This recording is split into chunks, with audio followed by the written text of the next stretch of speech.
చేసిన అన్యాయమా? నీ పార్టీకి పోయినసారి 13 సీట్లు ఇవ్వడం మేము చేసిన అన్యాయమా? ఏం అన్యాయం చేసినామని ఇవాళ మా జిల్లాల ప్రాజెక్టులను అంటుకుంటున్నాం.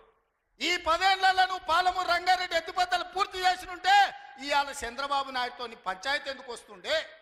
ఆనాడు నువ్వు వైఎస్ రాజశేఖర రెడ్డి ముఖ్యమంత్రి ఉన్నప్పుడు ఆనాడు పోతిరెడ్డిపాడు పక్క 4000 క్యూసెక్స్ నుంచి 40,000 క్యూసెక్లకు పెంచింది. రాజశేఖర రెడ్డి గారికి ఊడిగం చేసింది. రాజశేఖర రెడ్డి చెప్పులు మోసి కృష్ణానది జలాలను రాయలసీమకు తరలించడానికి అనుమతించింది సన్నాసివి నువ్వు కాదా చంద్రశేఖరరావు? ఆనాడు నువ్వు ఊడిగం చేసి రాజశేఖర రెడ్డి పోతిరెడ్డిపాడు ద్వారా నీళ్లు తరలించకపోయాడు కృష్ణానది జలాలు. మళ్ళీ ఆయన కొడుకు జగన్మోహన్ రెడ్డి ముఖ్యమంత్రి అయిన తర్వాత ఇదే ప్రగతి భవన్, ప్రజల స్వేదంతో నిర్మించిన ప్రగతి భవన్ అధికారిక కార్యాలయానికి వైఎస్ కొడుకు జగన్మోహన్ రెడ్డిని పిలిపించి పంచపక్ష ప్రమాణాలు పెట్టి 6 గంటలు చర్చించి రాయలసీమ ఎత్తిపోతల పథకం రచించింది నువ్వు కాదా? ఇది ద్రోహం కాదా? ఆనాడు రాజశేఖర రెడ్డితో కలిసి పోతిరెడ్డిపాడు ద్వారా కృష్ణానది జలాలను సీమకు తరలించకపోతుంటే హారతిచ్చింది నువ్వు కాదా? ఆనాడు మంత్రివర్గంలో నీ మంత్రులు లేరా? హరీష్ రావు గారు ఆ మంత్రివర్గంలో మంత్రి కాదా అని నేను ఇవాళ అడుగుతున్నా. అదే కాదు, జగన్మోహన్ రెడ్డి గారు ముఖ్యమంత్రి ఉన్నప్పుడు ఏ నీళ్ల కోసం తెలంగాణ రాష్ట్రం తెచ్చుకున్నామో, ఏ నీళ్ల కోసం శ్రీకాంతాచారి లాంటి యువకులు, నూనూగు మిసాల యువకులు ఆత్మ బలిదానాలు చేసుకున్నారు. ఆ బలిదానాలతో సాధించుకున్న తెలంగాణలో కృష్ణానది జలాలు రంగారెడ్డి, మహబూబ్ నగర్, అదేవిధంగా నల్గొండ, ఖమ్మం జిల్లాలకు ప్రాజెక్టులకు భూములకు పారాల్సిన నీళ్లు రాయలసీమ జిల్లాలకు తరలించకపోతుంటే రాయలసీమ లిఫ్ట్ ఇరిగేషన్, అదేవిధంగా ముచ్చుమర్రి లిఫ్ట్ ఇరిగేషన్ నిర్మించుకుంటుంటే ఒక్క రోజైనా నువ్వు అడ్డుకున్నావా? వీరతిలకం దిద్ది జగన్మోహన్ రెడ్డికి పంచపక్ష ప్రమాణాలు పెట్టింది నువ్వు కాదా? ఇవాళ నువ్వు చేసిన పాపం ఇవాళకు మాకు శాపమైంది, ఇవాళ మాకు ఉరైంది.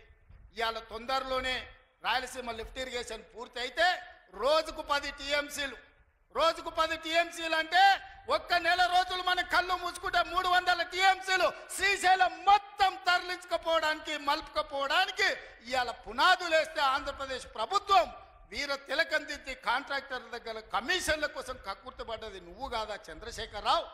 ఆనాడు సాగునీటి పారుదల శాఖ మంత్రి హరీష్ రావు కాదా అని నేను అడుగుతున్నా. 5 ఏళ్ళు హరీష్ రావు సాగునీటి పారుదల శాఖ మంత్రి, 5 ఏళ్ళు చంద్రశేఖరరావు గారు సాగునీటి పారుదల శాఖ మంత్రి. మరి నేను ఇవాళ అడుగుతున్నా, పాలమూరు అక్కడనే ఉంది, కల్వకుర్తి అక్కడనే ఉంది, భీమా ఎండిపోయింది, కోయిల్ సాగర్ ఆరిపోయింది, ఈ రోజు ఆర్డీఎస్ అట్లనే ఉండిపోయింది. మా ప్రాజెక్టులు ఎందుకు పూర్తి చేయలే? మా పాలమూరు కష్టాలు ఎందుకు తీరవలేదని నేను అడుగుతున్నా. ఈ నీళ్లు మాకు నాగరికతను ఎందుకు తేలే? ఈ నీళ్లు మాకు పసిడి పంటలు ఎందుకు దిగలే?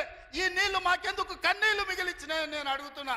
ఈ నీళ్లు మా భూములు ఎడారుగా మారడానికి, ఈ నీళ్లు మా ప్రజలు వేలాదిగా వలసలు పోవడానికే పనికొచ్చినాయి తప్ప మా జీవితాలలో వెలుగులు వచ్చినాయని నేను అడుగుతున్నా. ఈ పాపం నీది కాదా చంద్రశేఖరరావు?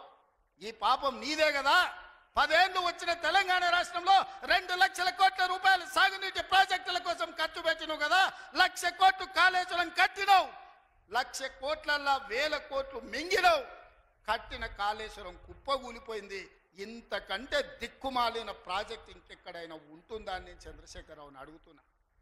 ఇవాళ మా ప్రాజెక్టులు పడావు పెట్టి మా నిధులు నీళ్ళేమో రాయలసీమ తరలించకపోయింది, నిధులేమో నువ్వు తరలించకపోయినావు, పదవులేమో నీ ఇంట్లోకి వచ్చినాయి, పాపాలేమో మాకు వచ్చినాయి. ఇవాళ ఈ పాపాలు, ఈ కష్టాలు ఎంతకాలం మేము ఎదుర్కోవాలని నేను అడుగుతున్నా. అందుకే మిత్రులారా, ఇవాళ మన మీద పగబట్టిండు. 10 ఏళ్ళు ముఖ్యమంత్రి ఉన్నాయన, మన పరిపాలన బాగలేదంటుండు. నేను అడుగుతున్న ఇక్కడికి వచ్చిన సోదరుని, తెలంగాణ ప్రజల్ని, 10 ఏళ్ళు కేసీఆర్ ముఖ్యమంత్రి ఉన్నాడు, 12 ఏళ్ళు నరేంద్ర మోడీ ప్రధానమంత్రి ఉన్నాడు. ఇవాళ చర్చకు సిద్ధమా? కిషన్ రెడ్డి గారు మీ పార్టీ ప్రెసిడెంట్గా నువ్వురా, కేంద్ర మంత్రిగా నువ్వురా, చంద్రశేఖరరావు గారు ప్రతిపక్ష నాయకుడిగా నీ పార్టీ ప్రెసిడెంట్గా నువ్వురా, కాంగ్రెస్ పార్టీ నుంచి ముఖ్యమంత్రిగా నేను వస్తా. 12 ఏళ్ళు మోడీ పరిపాలన మీద, 10 ఏళ్ళు చంద్రశేఖరరావు పరిపాలన మీద, 12 నెలల మా పరిపాలన మీద, ప్రజా పరిపాలన మీద చర్చ చేయడానికి నేను సిద్ధంగా ఉన్నా. చర్చలో ఓడితే ముక్కు నేలకు రాస్తా అని చెప్పి నేను ఈ సందర్భంగా సవాలు విసురుతున్నా. ఇవాళ నేను అడుగుతున్నా, మాకు అవకాశం వచ్చింది, మా జిల్లాకు అవకాశం వచ్చింది. మేము ఎవరినో అడుక్కోవడం, ఎవరి ముందల్లో చేయి దాచడం కాదు. ఇవాళ మా పాలమూరు జిల్లాకే ఒక అవకాశం వచ్చింది. మా ప్రాజెక్టులు మేము పూర్తి చేసుకోవద్దా? మా మక్తల్ నారాయణపేట కొడంగల్ ఎత్తిపోతల పథకాన్ని మేము కట్టుకోవద్దా? మా పాలమూరు రంగారెడ్డి పూర్తి చేసుకోవద్దా? మా కల్వకుర్తి పూర్తి చేసుకోవద్దా? మా బీబా పూర్తి చేసుకోవద్దా? మా నెట్టంపాడు పూర్తి చేసుకోవద్దా? మా కోయిల్ సాగర్ పూర్తి చేసుకోవద్దా? మా జూరాల పూర్తి చేసుకోవద్దా? మా తుమ్మిళ్ళ ప్రాజెక్టు పూర్తి చేసుకోవద్దా? మా ప్రాంతం అభివృద్ధి చెందొద్దా అని చంద్రశేఖరరావుని అడుగుతున్నా. ఏది తీసినా ఏది పెట్టినా వద్దు అనే తప్ప నీ నోటి నుంచి ఒక్క మాట అయినా మంచి మాట వచ్చిందా అని నేను అడుగుతున్నా. ప్రాజెక్టులు కట్టొద్దంటివి, భూములు సేకరించొద్దంటివి, పరిశ్రమలు పెట్టొద్దంటివి. లగచర్లలో పరిశ్రమలు అంటే కలెక్టర్లను చంపడానికి చూస్తేవి. మాకు పరిశ్రమలు వద్దా? మా జిల్లాకు ప్రాజెక్టులు వద్దా? మా జిల్లాలో నీళ్లు పారొద్దా? మా పంటలు పండొద్దా? మా రైతులు బాగుపడొద్దా?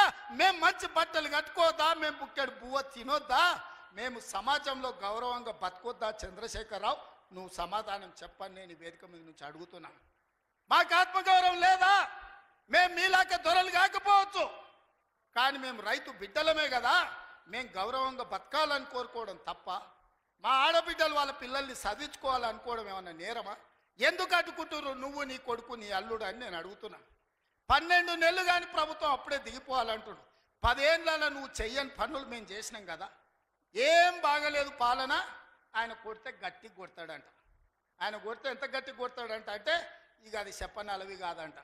నేను అడగదలుచుకున్న మా సోదరుడు, అయ్యా ఆయన గట్టి కొట్టడానికి ఫుల్లా ఆఫా? ఏంది గట్టి కొట్టడానికి? ఏం కొడతాడు ఆయన? కొడితే గిడితే ఓ ఫుల్ ఓ ఆఫ్ గట్టి కొట్టగలడు. అంత మించి గట్టి కొట్టేది ఏందుంది? 10 ఏళ్ళు నువ్వు గట్టి కొట్టేటోని ఆయన ఉంటే, నిజంగానే నువ్వు గట్టి కొట్టాలంటే డ్రగ్స్ పార్టీలు ఫామ్ హౌస్లలో చేస్తున్న నీ కొడుకును వంగబెట్టి గట్టి కొట్టు, వానికి బుద్ధి వస్తుంది. ఢిల్లీలో లిక్కర్ దందాలు చేసి తెలంగాణ గౌరవాన్ని తీసిన నీ బిడ్డను దౌడ మీద అంగబెట్టి గట్టి కొట్టు. తెలంగాణ పరువు తీసినందుకు గట్టి కొడితే వస్తుంది. కాళేశ్వరం పేరు మీద 1,00,000 కోట్లు మింగిన నీ అల్లుని దౌడ మీద అంగబెట్టి కొట్టు గట్టిగా. అప్పుడు వానికి బుద్ధి వస్తుంది, సిగ్గు వస్తుంది. తెలంగాణను ముంచినందుకు గట్టి కొట్టేది ఉంటే నీ ఇంట్లో కొట్టు, వాళ్ళని దారిలో పెట్టు. కాంగ్రెస్ను గట్టి కొడతా అంటే మా కాంగ్రెస్ పార్టీ కార్యకర్తలు ఊరుకుంటారా? రా, ఎంత గట్టి కొడతావో చూద్దాం. పొంకణాల పోసిగానికంట 3 ఎట్లంట 36 దొడ్లంట. వెనకడికి పొంకణాలు చెప్పేటోడు. 10 ఏళ్ళు నువ్వే ఉన్నావు కదనే. 10 ఏళ్ళలో నిన్ను ఇవ్వడం చేయొద్దన్నాడా? ఇవాళ మేము 12 నెలల ఏమి చేయలేదు అంటున్నాడు. నేను అడుగుతున్న ఇక్కడికొచ్చిన మా ఆడబిడ్డల్ని, అక్క 500 రూపాయలకు సిలిండర్ వస్తలేదా? ఆర్టీసీ బస్సులో ఉచితంగా మీరు బస్సు ఎక్కుతారని టికెట్ అడుగుతురా? ఆ ఎల్ల అమ్మగారింటికి పోవాలంటే ఇంటి ఆయన కిరాయి పైసలు అడగాలి. అమ్మవారి గుడికి పోవాలంటే పక్కింటోళ్ళు తోడు రావాలి. ఇవాళ 500 రూపాయల సిలిండర్, ఆడబిడ్డల కార్తీలో ఉచిత ప్రయాణం, 200 యూనిట్లు ఈరోజు ఉచితంగా కరెంటు, 25,50,000 రైతులకు 21,000 కోట్ల రూపాయల రైతు రుణమాఫీ చేసినాం. రైతు భరోసా కేసీఆర్ ఎగనామ పెడితే వచ్చిన ఎంబడే 7,625 కోట్ల రూపాయలు ఇవాళ రైతు భరోసా మొదటి విడత ఇచ్చినాం. రెండో విడత ఈరోజు రైతు భరోసాల 10,000 కోట్ల రూపాయలు, ఎకరాకు 12,000 సంవత్సరానికి ఇవాళ మనం మొదలు పెట్టినాం. మార్చి 31 లోపల ఈరోజు రైతు భరోసా నిధుల్ని రైతుల ఖాతాలో వేయదలుచుకున్నాం. నిరుద్యోగ యువకులకు 55,000 ఉద్యోగాలు ఇచ్చినాం. ఇవాళ ఆడబిడ్డలకు, మహిళా సంఘాలకు పాఠశాలలు నిర్వహించుకోనికి అమ్మ ఆదర్శ పాఠశాల ఇచ్చినాం. ఇవాళ పాఠశాల పిల్లలకు బట్టలు కుట్టే పని ఆడబిడ్డలకు ఇచ్చినాం. ఇవాళ 1000 మెగావాట్లు సోలార్ విద్యుత్తు ఆడబిడ్డలకు ఇవాళ నిర్వహించుకోవడానికి ఇచ్చినాం. ఇవాళ మహిళా సంఘాలకు 600 బస్సులు కొని ఆర్టీసీకి ఇవాళ కిరాయిలకు పెట్టే అవకాశం మా ఆడబిడ్డలకు ఇచ్చినాం. ఈ రకంగా చెప్పుకుంటూ పోతే ఈరోజు కొడంగల్ నారాయణపేట లిఫ్ట్ ఇరిగేషన్ మహబూబ్ నగర్కు తీసుకొచ్చినాం. 5,000 కోట్ల రూపాయలతో కొడంగల్ అభివృద్ధి పనులు, 1000 కోట్లు ఇవాళ నారాయణపేటలో అభివృద్ధి పనులు తీసుకున్నాం. పాలమూరు ప్రాజెక్టు పూర్తి చేయాలని ఇవాళ ముందుకు పోతున్నాం.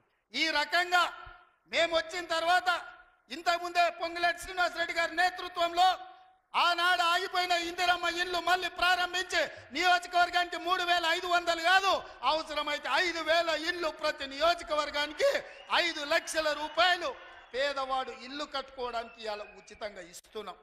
నువ్వు ఎన్ని డబుల్ బెడ్రూమ్ ఇండ్లు ఇచ్చినావు 10 ఏళ్ళని నేను అడుగుతున్నా. సంవత్సరంలో 5 లక్షల ఇండ్లు మేము ఇస్తాం. ఆనాడు 10 ఏళ్ళ 25 లక్షల ఇందిరమ్మ ఇండ్లు మేము ఇచ్చినాం. నేను అందుకే ఇవాళ టీఆర్ఎస్ వాళ్ళకు ఒక సవాల్ విసురుతున్నా. చిత్తశుద్ధి ఉంటే మీరు రాండి. ఏ ఊర్లో అయితే ఇందిరమ్మ ఇండ్లు ఉంటాయో రేపు సర్పంచ్ ఎన్నికలలో మేము ఓట్లు అడుగుతాం. ఏ ఊర్లో మా ఇందిరమ్మ ఇండ్లు లేవో మేము ఎన్నికల్లో పోటీ చేయం. నువ్వు నీ డబుల్ బెడ్రూమ్ ఇండ్లు ఉన్న ఊర్లలోనే నువ్వు పోటీ చేయాలి. నీకు దమ్ముందా? నేను సూటిగా సవాలు విసురుతున్నా. శ్రీనివాస్ రెడ్డి గారిని కూడా సవాలు విసరమని చెప్తున్నా. మా దామన్నను కూడా తోడుండమని నేను విజ్ఞప్తి చేస్తున్నా. ఏ ఊర్లో ఇందిరమ్మ ఇండ్లు ఉన్నాయో మేము ఆ ఊర్లోనే పోటీ చేస్తాం. ఏ ఊర్లో డబుల్ బెడ్రూమ్ ఇండ్లు ఉన్నాయో గా ఊర్లోనే బీఆర్ఎస్ వాడు పోటీ చెయ్యాలి. దానికి సిద్ధమైతే మా సవాల్ని స్వీకరించి మాట్లాడు. నువ్వేం చేసినావు, మేమేం చేసినావు ప్రజలకు అర్థమవుతుంది. అందుకే ఇవాళ ఆర్టీసీలో బస్సు అయినా, ఆడబిడ్డలకు 200 యూనిట్లు ఇంటికైనా, 500 రూపాయల సిలిండర్ అయినా, యువకులకు 55,000 ఉద్యోగాలైనా, 21,000 కోట్ల రూపాయల రైతు రుణమాఫీ అయినా, రైతు భరోసాలో 12,000 కోట్ల రూపాయలు సంవత్సరానికి ఇచ్చిన, ఉపాధి హామీ కూలీలకు ప్రతి ఇంటికి 12,000 రూపాయలు ఇవాళ ఉచితంగా ఇచ్చిన ఒక్క సంవత్సరంలోనే ఇవన్నీ పనులు మనం చేసినాం. ఇవే కాదు, ఇవాళ బీసీలు తెలుగులో డాక్టర్లు, లాయర్లు, ఇంజనీర్లుగా ఈ చదువుకున్నారు. ఐఏఎస్లు, ఐపీఎస్లుగా వాళ్ళు రాణిస్తున్నారు. మేము ఎంతమంది ఉన్నామో లెక్క చెప్పండి అని అడుగుతున్నారు. 1931 100 ఏళ్ల కింద తెల్లదొరలు లెక్కలు కట్టారు కులగణన. మళ్ళీ ఇవాళ వరకు కట్టలే. 7 దశాబ్దాలైన స్వతంత్ర దేశంలో బీసీ కులగణన చెయ్యలే. ఇవాళ తెలంగాణ రాష్ట్రం దేశంలోనే మొదటిసారిగా బలహీన వర్గాలకు సంబంధించిన ప్రతి కులానికి సంబంధించిన లెక్క తీసి కులగణన చేసి దేశానికి ఆదర్శంగా నిలబడ్డది. 100 ఏళ్ల నుంచి జరగని పని ఇవాళ తెలంగాణ రాష్ట్రంలో చేసినాం. మాదిగ ఉపకులాల వర్గీకరణ ఏండ్ల నుంచి కొట్లాడుతున్నారు. 30 ఏళ్ళ నుంచి 100 మంది పిల్లలు చచ్చిపోయిన ఆ కొట్లాటలు. ఇవాళ ఎస్సీ ఉపకులాలకు సంబంధించి ముఖ్యంగా మాదిగ ఉపకులాల వర్గీకరణ 30 ఏళ్ళ నుంచి పీఠముడిగా ఉంటే ఆ సమస్యని పరిష్కరించి ఇవాళ వర్గీకరణ చేసినాం. ఇవన్నీ ఒక్క సంవత్సరం మేము సాధించిన విజయాలు. చంద్రశేఖరరావు, నీకు ఇవి కనిపిస్తలేవా? నీ కండ్లకి ఏమన్నా పసిరికలు వచ్చినాయా? నీ కండ్లు ఏమన్నా పచ్చగానే అని నేను అడుగుతున్నా. ఇవన్నీ మేము చేస్తలేమా? ఇవన్నీ నువ్వు సభకు వస్తే చర్చిస్తాం కదా. ఆయన రాడు. ఇక ఆయన మోడీ ఉన్నాడు ఢిల్లీలో, ఈయన గల్లీలో ఈయన ఒక ఆయన ఉంటే ఆడొక ఆయన ఉన్నాడు. ఆయన మనుషులు ఈడ మోపారు. బండి సంజయ్ అంట, కిషన్ రెడ్డి అంట. ఏం చేసిరాయా మీరు ఏం చేసిరో సవాల్ అంటుండు. నేను సూటిగా సవాల్ ఇసారి తలుచుకున్నా కిషన్ రెడ్డికి, బండి సంజయ్కి. 2014, 2019, 2023 నరేంద్ర మోడీ గారు ఇచ్చిన హామీలు, మొన్న 2023లో మేము ఇచ్చిన హామీల మీద మేము చర్చకు సిద్ధంగా ఉన్నాం. నేను మా దామన్న మేము ఇద్దరం వస్తాం. కిషన్ రెడ్డి గారు, బండి సంజయ్ మీరు ఇద్దరు రాండి. బీఆర్ఎస్ నుంచి వాళ్ళని కూడా తండ్రి కొడుకులు వస్తారో, మామ అల్లుడు వస్తాడో, బావ బామార్ది వస్తాడో, ఎవడో ఒకడు వాళ్ళని కూడా రాని. చర్చ పెడదాం, బజార్లో పెడదాం, అంబేద్కర్ చౌరస్తాలో పెడదాం. అంబేద్కర్ సాక్షిగా చర్చ చేద్దాం. 10 ఏళ్ళు కేసీఆర్ ముఖ్యమంత్రిగా, 12 ఏళ్ళు నరేంద్ర మోడీ ప్రధానమంత్రిగా, 12 నెలలు మన ప్రభుత్వం ఇందిరమ్మ ప్రభుత్వం చేసిన పనుల మీద చర్చ చేద్దాం. నరేంద్ర మోడీ ఇచ్చిన మాట, స్విస్ బ్యాంకులో లక్షల కోట్ల రూపాయలు నల్లధనం ఉంది, అవి తెచ్చి ప్రతి పేదవాడి ఖాతాలో 15 లక్షలు వేస్తా అన్నాడు. ఒక్క పేదోని ఖాతాలన్నా మోడీ 15 పైసలు వేసినాడే? వేసిండా? ఒక్క రూపాయి నల్లధనం తేలే. కానీ నల్లధనం ఉన్నోళ్ళు దేశం విడిచి పారిపోయినారు. నీరవ్ మోడీ, ఆయన చోక్సీ, విజయ్ మాల్యా ఇట్లా 100 మంది బ్యాంకులను ముంచి 16 లక్షల కోట్ల రూపాయలు బ్యాంకులకు ఎగదొప్పి పెట్టుబడిదారులు, మోడీ దోస్తులు దేశం విడిచి విదేశాలకు వారిపోయినారు తప్ప విదేశాలలో ఉన్న నల్లధనం ఒక్క పైసా కూడా మోడీ తెచ్చింది లేదు, పేదోడి ఖాతాలు వేసింది లేదు. రైతుల ఆదాయం 2 చేస్తా అన్నాడు. కానీ రైతు వ్యతిరేక నల్ల చట్టాలు తెస్తే 16 నెలలు ఢిల్లీ సరిహద్దుల్లో సైనికులాగా వేలాది మంది రైతులు దీక్ష చేసి నరేంద్ర మోడీ మెడలు వంచి జాతికి క్షమాపణ చెప్పి రైతు వ్యతిరేక నల్ల చట్టాలను మోడీ చేత ఉపసంహరింపజేసిండ్రు రైతులు. అదేవిధంగా 2022 లోపల ప్రతి పేదవాడికి ఇల్లు అందిస్తా అన్నాడు మోడీ. ఏ పేదోడికి ఇల్లు ఇచ్చినవో ఈరోజు అప్పక్పల్లికి రా, చూపిద్దురా మోడీ ఇచ్చిన ఇల్లు ఎక్కడుందో. నేను అడుగుతున్నా, నారాయణపేటకు రా, మోడీ ఇచ్చిన ఇల్లు ఎక్కడున్నాయో నువ్వు చూపిద్దురా. సంవత్సరానికి 2 కోట్ల ఉద్యోగాలు ఇస్తాడు. 12 ఏళ్ళు అయింది, 24 కోట్ల ఉద్యోగాలు రావాలి. ఆ లెక్కన ఒక తెలంగాణకే 1 కోటి ఉద్యోగాలు రావాలి. ఎవరికి వచ్చినాయా ఉద్యోగాలు? ఓ కిషన్ రెడ్డికి, ఓ బండి సంజయ్కి 2 ఉద్యోగాలు వచ్చినాయి. తెలంగాణలో ఎవరైనా మోడీ ఉద్యోగం ఇచ్చిండా? ఎవరికి ఉద్యోగాలు ఇచ్చిండో మోడీ వచ్చి చూపియాలి లెక్క. నేను ఇచ్చిన 55,000 మందికి మొదటి సంవత్సరంలో ఉద్యోగాలు తలకాయ లెక్క పెడితే ఎల్బీ స్టేడియం రా ఒక్కొక్కరిని లెక్క పెట్టి పేరు రాసుకొని ఏ ప్రభుత్వ ఉద్యోగం ఇచ్చినో లెక్కలు చెప్తా. మోడీ గారు నీ బంట్లను పంపిస్తావో, నీ బంట్రోతులను పంపిస్తావో నువ్వు పంపించు, లెక్క పెట్టి చూపించే బాధ్యత నాది. మోడీ ఒక రకంగా మోసం చేస్తే ఇక్కడున్న కేసీఆర్ గారు ఇంకొక రకంగా ప్రజల్ని వంచిండు, మోసం చేసిండు, దోపిడీ చేసిండు. ఇవాళ అందుకే సూటిగా నేను సవాలు విసిరదలుచుకున్న బీజేపీ బీఆర్ఎస్ వాళ్ళకు. బీఆర్ఎస్ 23లో అధికారం పోయింది, 24 పార్లమెంట్లో డిపాజిట్లు పోయినాయి. ఇప్పుడు జరిగే ఎమ్మెల్సీ ఎన్నికల్లో పోటీకి అభ్యర్థులు దొరకలేదు. అదో దిక్కుమాలిన పార్టీ తండ్రో దిక్కు, కొడుకో దిక్కు, అల్లుడో దిక్కు, బిడ్డో దిక్కు కాకుల్లాక వాడి పొడుసాలను చూస్తున్నారు. ఈ కాకులకు సరైన జవాబు చెప్పాల్సింది కాంగ్రెస్ పార్టీ కార్యకర్తలే అని చెప్పి నేను ఈ సందర్భంగా తెలియజేయదలుచుకున్నా. మీరు అడగండి, 10 ఏళ్ళు వాళ్ళు పరిపాలన చేశారు, 10 నెలల్లో మనం అన్నీ చేయలేదని అంటున్నాం. 5 ఏళ్ల కోసం కదా ఈ ప్రభుత్వం ఎన్నికైంది. 5 ఏళ్లలో అన్ని పనులు పూర్తి చేసే బాధ్యత మనది. ఇవాళ అందుకే పేదలకు అనుకూలంగా పేదల పాలన ఉన్నది. పేదలు బాగుపడితే, పాలమూరు పచ్చబడితే వాళ్ళ కళ్ళు మండుతున్నాయి, వాళ్ళ కడుపు మండుతుంది. పాలమూరు ఎండాలే, మన జీవితాలు పాడు కావాలి అనేది వాళ్ళ ఆలోచన. అందుకే మనమందరం అప్రమత్తంగా ఉండాలి. ఈ జిల్లాకు ఒక అవకాశం వచ్చింది, మన ప్రాజెక్టులు మనమే పూర్తి చేసుకుందాం, మన నిధులు మనమే కేటాయించుకుందాం, మన పనులు పూర్తి చేసుకునే బాధ్యత మనది. ఇవాళ నారాయణపేటకు ఇవాళ ముఖ్యమంత్రి వచ్చిందంటే 1000 కోట్లతో పనులు ప్రారంభించుకున్నామంటే ఓ మెడికల్ కాలేజీ, ఓ నర్సింగ్ కాలేజీ, ఓ పారామెడికల్ కాలేజీ, ఓ ఇంటిగ్రేటెడ్ రెసిడెన్షియల్ స్కూల్, ఓ మహిళలకు పెట్రోల్ బంక్, ఇందిరమ్మ ఇండ్లు ఇక్కడ నుంచి రాష్ట్రానికి ప్రారంభించుకున్నామంటే ఇవాళ మనోడు మన బిడ్డ ఇవాళ ముఖ్యమంత్రి ఉన్నాడు కాబట్టి. పెద్దలు చెప్పిండ్రు మట్టికి పోయినా ఇంటోడే పోవాలి అని. ఇవాళ తెలంగాణ రాష్ట్రానికి మీ బిడ్డ ముఖ్యమంత్రి ఉంటే వాళ్ళ కడుపు మండుతుంది, కళ్ళల్లో నిప్పులు పోసుకుంటారు. ఇవాళ మన మధ్యలో పంచాయతీలు పెట్టాలని చూస్తారు, మన ప్రాజెక్టులు ఆపాలని చూస్తారు. అందుకే ఈ ప్రాంతంలో వచ్చే పరిశ్రమలైన సాగునీటి ప్రాజెక్టులకైనా భూసేకరణను అడ్డుకోకండి. మీకు నష్టపరిహారం అధికంగా ఇచ్చే బాధ్యత మాది. మీరు కొత్త ప్రాజెక్టులు, కొత్త భూములు కొనుక్కోండి, కొత్త ప్రాజెక్టులు కట్టుకోండి. 10 లక్షలు కానీ అవసరమైతే భూములు పోయేటోళ్ళకి 20 లక్షల రూపాయలు ఇప్పించే బాధ్యత నాది. మీ బిడ్డ ఉన్నాడు ఇక్కడ, మీ సోదరుడు ఉన్నాడు. మీరెవ్వరు బాధపడకండి, కన్నీళ్లు పెట్టుకోకండి. ప్రభుత్వ ఖజానా నుంచి మన జిల్లాకు నేను ఈరోజు నిధులు ఇస్తా. మా అనిరుద్ధ్ రెడ్డి ఉన్నాడు, ఈరోజు ఉదండాపూర్ ప్రాజెక్టు గురించి చెప్తున్నాడు. ఖచ్చితంగా ప్రాజెక్టు సమస్యను తొందరలోనే పరిష్కరించే బాధ్యత నాది. నష్టపరిహారం ఇచ్చే ఉదండాపూర్ ప్రాజెక్టును పూర్తి చేసి రైతుల్ని ఆదుకునే బాధ్యత నేను తీసుకుంటా. ఇవాళ మీ కష్టాలు తీరవకపోతే, మీ సమస్యల్ని పరిష్కరించకపోతే మీ బిడ్డ తెలంగాణ ముఖ్యమంత్రిగా ఉండి ప్రయోజనం ఏందని నేను మిమ్మల్ని అడుగుతున్నా. సంపూర్ణమైన విశ్వాసం పెట్టుకోండి. లేక మనకు ఒక అవకాశం వచ్చింది. మన ఇంట్లోనికి మన బిడ్డకు అవకాశం వచ్చినప్పుడు శత్రువులు కుట్రలు చేస్తున్నారు, కడుపుల కత్తులు పెట్టుకొని బయలుదేరుతున్నారు, కౌగిలించుకున్నట్టే ఇకిలిస్తున్నారు, కౌగిలించుకొని కడుపుల కత్తులు పెట్టి పొడిచి చంపాలని చూస్తున్నారు. ఇట్లాంటి సన్నాసులకు గుణపాఠం చెప్పాల్సిన బాధ్యత పాలమూరు జిల్లా యువకుల మీదనే ఉన్నది. మిత్రులారా, పనిలో నిమగ్నమై ఉన్న పనులు చేసే బాధ్యత నాది, కాపాడుకునే బాధ్యత మీది. మళ్ళీ రాదు ఇట్లాంటి అవకాశం. ఇవాళ తప్పిపోయిందా మళ్ళీ 50 ఏళ్ళు అవుతుందో, 60 ఏళ్ళు అవుతుందో, 70 ఏళ్ళు అవుతుందో, 100 ఏళ్ళు అవుతుందో చరిత్రను మనం అంచనా వెయ్యలేము. ఇవాళ వచ్చినప్పుడే మన ప్రాజెక్టులను పూర్తి చేసుకుందాం, పాలమూరును పూర్తి చేసుకుందాం, కల్వకుర్తిని పూర్తి చేసుకుందాం, భీమా, నెట్టంపాడు, కోల్సాగర్ను పూర్తి చేసుకుందాం, మక్తల్, నారాయణపేట, కొడంగల్ ప్రాజెక్టును పూర్తి చేసుకుందాం. కొడంగల్లో పరిశ్రమలు తెద్దాం, మన ప్రాంత నిరుద్యోగ సమస్యని పరిష్కరిద్దాం. మీరందరూ అండగా నిలబడాలి. ఈ ప్రాంతాన్ని అభివృద్ధి చేసే బాధ్యత నాది. మళ్ళొకసారి సూటిగా కిషన్ రెడ్డి గారికి, బండి సంజయ్ గారికి, కేసీఆర్ గారికి, కేటీఆర్ గారికి నేను సవాల్ విసురుతున్నా. 12 ఏళ్ళు మోడీ పాలన మీద, 10 ఏళ్ళు కేసీఆర్ పాలన మీద, 12 నెలలు మా పాలన మీద మేము చర్చకు సిద్ధంగా ఉన్నాం.